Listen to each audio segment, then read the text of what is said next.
नमस्कार दोस्तों, आज हम कंप्लीट वर्क्स ऑफ विवेकानंद का volume 1 section 3 chapter 2 the first steps, ये राजयोगा का चैप्टर 2 है, ये कवर करेंगे। तो इसमें विवेकानंद जी बताते हैं कि राजयोग को 8 स्टेप्स में बांटा गया है और ये स्टेप्स हैं आपके यम, नियम, आसन, प्राणायाम, प्रत्याहार, धारणा, ध्यान और समाधि। और वो कहते हैं कि यम के अंदर जो आपकी चीज़ें आती हैं वो है कि आपको कोई किलिंग नहीं करनी है, एक मच्छर तक नहीं मारना है, आपने सत्य बोलना है, कोई चोरी नहीं करनी है, आप में संयम होना चाहिए और किसी से कोई गिफ्ट नहीं लेना है। फिर नियम के बारे में कहते हैं कि आपको स्वच्छता रखनी है, आप संतोषजनक होनी चाहिए और आप में तपस्या का भाव होना चाहिए और आपने स्टडी करनी है गॉड के बारे में और एक आप में ये भगवान की प्रीत सेल्फ सरेंडर टू गॉड होना चाहिए। फिर कहते हैं कि जो आसन है वो एक आपका पॉस्चर होना चाहिए जो लंबे टाइम तक आप बैठ सकें। प्राणायाम में आपने प्राण का कंट्रोल करना है। प्रत्याहार में आपको अपने सेंसेस को कंट्रोल में करना है और जो धारणा है उसमें आपने अपने माइंड को, अपने मन को एक जगह, उसका ध्यान एक जगह केंद्रित करना है और फिर आप ध्यान और मेडिटेशन करते हैं और आखिरी में समाधि है जिसमें आप समाधि में चले जाते हैं। तो ऐसे करके वो डिफ़ाइन करते हैं पहले 8 स्टेप्स के बारे में और फिर वो आगे बताते हैं कि ये जो यम और नियम है ना, ये बहुत ही ज़रूरी है। जब हम कहते हैं कि यम और नियम हुए हैं तभी कोई योगी को उसके एक्शंस के फ्रूट मिलते हैं। तो यम और नियम जब तक कंप्लीट नहीं होंगे तब तक फ्रूट्स मिलने स्टार्ट ही नहीं होंगे। तो ये पहले करने बहुत ज़रूरी हैं। और फिर जो एक आसन आपका आता है उसमें आपको ये चेस्ट, नेक और हेड इसको स्ट्रेट रखना है। उसके लिए वो ऐसा रीज़न देते हैं कि जब आप ये राज योगा की प्रैक्टिस कर रहे हैं तो अंदर आपके जितने चैनल्स हैं इसमें बहुत सारे फ्लो और जो वाइब्रेशंस हैं उसके लिए आपका जो सारा वेट है रिब्स में आना चाहिए और आपकी जो स्पाइन है वो बिल्कुल सीधी होनी चाहिए। इन चीज़ों से हेल्प मिलती है, ऐसा विवेकानंद जी बताते हैं। विवेकानंद जी आगे बताते हैं, यम और नियम करने वाले योगी के दिल में दया का भाव सबके लिए होना चाहिए, सिर्फ इंसान के लिए नहीं, सारे जीवों के लिए। आप इस बात की गहराई तक जाइए कि एक मच्छर तक नहीं मारना है और ये चीज़ उसके विचारों में, उसके काम में, हर चीज़ में दिखनी चाहिए। उसकी बातों से भी किसी को दुख नहीं पहुंचना है, तो उसको सब चीज़ को कंट्रोल करते हुए ही आगे चलना है। फिर वो आगे बताते हैं कि एक बारी आपने जो सीधे बैठना सीख लिया है, कहते हैं ये जो सीधे बैठना, जो इरेक्ट पोजीशन है, ये हठ योगा से आई है और हठ योगी जो होते हैं वो खुद को बहुत लंबा जीने के लिए तैयार करते हैं। उनकी जो पूरी साइंस है हठ योगा की, वो ज़्यादा जीने के लिए और कभी भी बीमार ना पड़ने के लिए है। वो कहते हैं कि हठ योगी तो 100-150 साल आराम से जी लेते हैं, पर वो कहते हैं इसका क्या फ़ायदा। आप ये देखिए कि एक केले का पेड़ 5-5 हज़ार साल जीता है, पर है तो वो केले का पेड़ ही। अगर आदमी 150 साल जी भी लिया तो भी वो एक आदमी ही तो था, है ना, एक जानवर वाला आदमी ही तो था। तो कहते हैं पर फिर भी हमें हठ योगा से कुछ चीज़ें सीखनी है, कुछ आसन सीखने हैं जिसमें से खुद को इरेक्ट पोजीशन पर रखना। और जब हमने ये सीख लिया, कहते हैं इसके आगे जो है हमको अपनी नाड़ियों को शुद्ध करने वाला प्राणायाम से शुरुआत करनी है। वो ऐसा कहते हैं कि कई लोग तो इसको खारिज कर देते हैं कि ये राजयोग में नहीं आता, पर विवेकानंद जी कहते हैं कि अगर मैं शंकराचार्य जी के श्वेताश्वतर उपनिषद को देखूं तो उसमें ये दिया हुआ है। तो वो कहते हैं नाड़ियों को साफ़ करना है और ये 3 से 5 बारी करना है। और कैसे करना है वो अनुलोम विलोम प्राणायाम बताते हैं। कहते हैं एक को बंद करो, इधर से सांस लो, फिर इधर से छोड़ो, फिर इसको बंद करो, इधर से सांस लो, इधर से छोड़ो। ये अनुलोम विलोम हल्के हल्के करना है। और वो बताते हैं कि 3 से 5 बारी और 4 बारी करना है। 4 बारी जैसे हम बोलें जो संध्या का टाइम होता है वो हो गया, और एक मध्य रात्रि में, तो ये 4 बारी करना है, ऐसा वो बताते हैं। कहते हैं कि और ये तुम्हारे को 15 दिन में या फिर 1 महीने में आपकी जितनी भी नाड़ियाँ हैं उनको साफ़ कर देगा। नाड़ियों के शुद्धिकरण के बाद वो कहते हैं कि जो पहला ऑब्स्ट्रक्शन होता है, पहली जो रुकावट होती है वो शरीर से आ सकती है।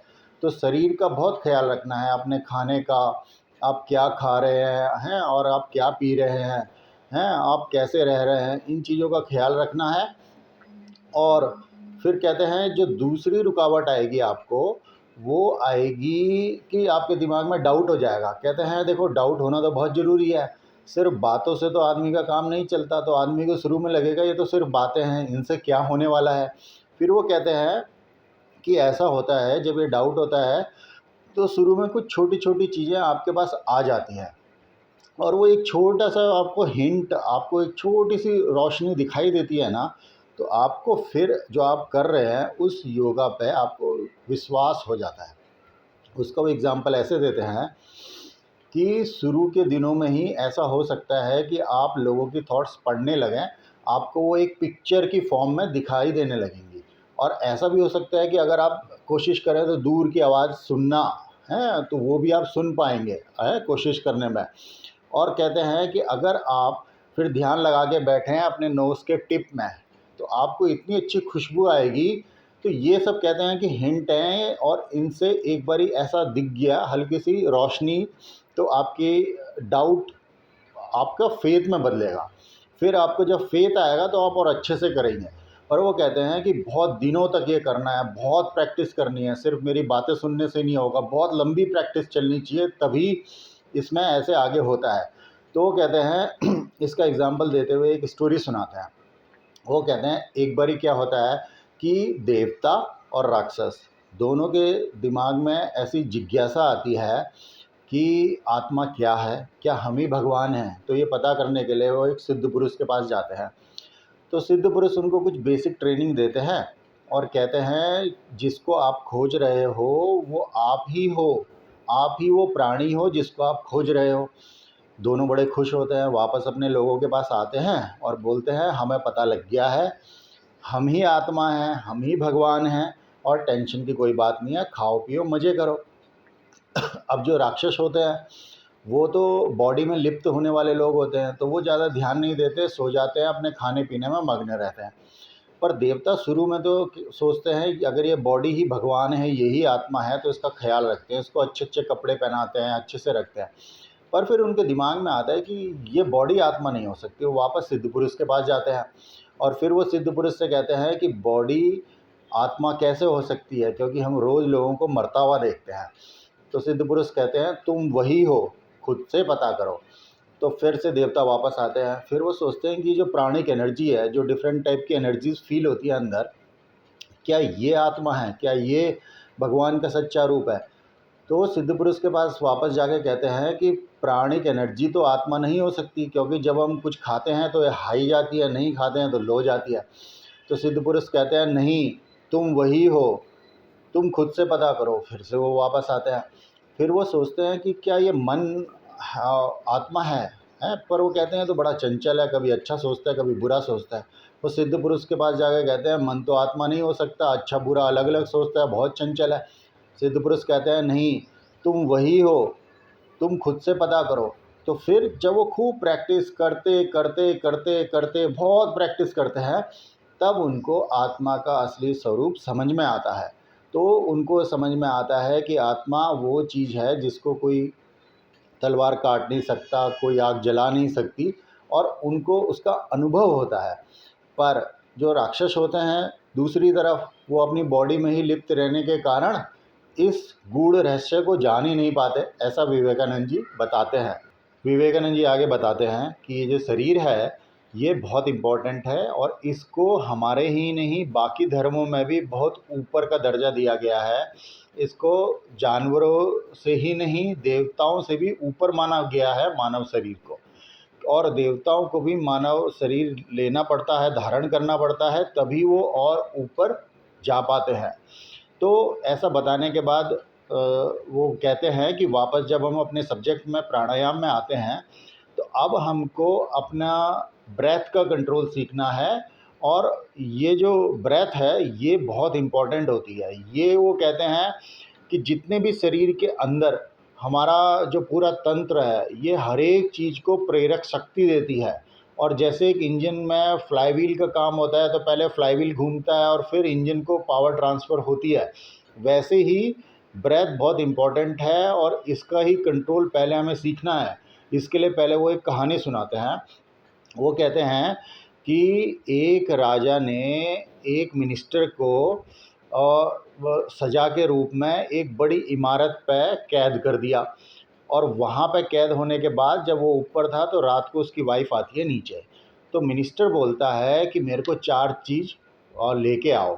एक तो रेशम का धागा है, एक सूती धागा, एक सुतली और एक रस्सी, और इन चारों चीज़ों के अलावा कहता है कि एक शहद लेके आओ और एक बीटल लेके आओ।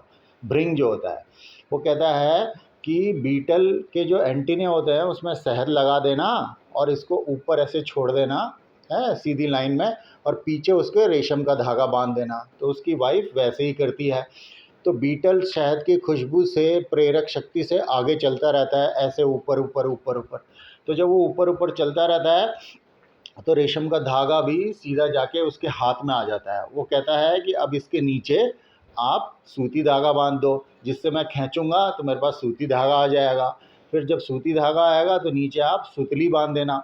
फिर जब मैं खींचूंगा मेरे हाथ में सुतली आ जाएगी, और फिर आप नीचे रस्सी बांध देना। जब मैं खींचूंगा, जब रस्सी आ जाएगी, रस्सी को मैं ऊपर बांध के फिर मैं नीचे आके आज़ाद हो जाऊंगा। तो उसकी वाइफ ऐसा ही करती है और वो आज़ाद हो जाता है। तो ऐसे विवेकानंद जी बताते हैं कि जो ब्रेथ है ये हमारे लिए रेशम का धागा है, और जो हमारे अंदर जो हमारे तंत्रों में बहने वाली ऊर्जा है वो आपकी सूती धागा है। और उसके बाद वो कहते हैं जो हमारे विचार हैं ये हमारी सुतली है, और इसको हम पकड़ने के बाद अपने प्राण जो कि हमारी रस्सी रस्सी है इस तक पहुंचते हैं।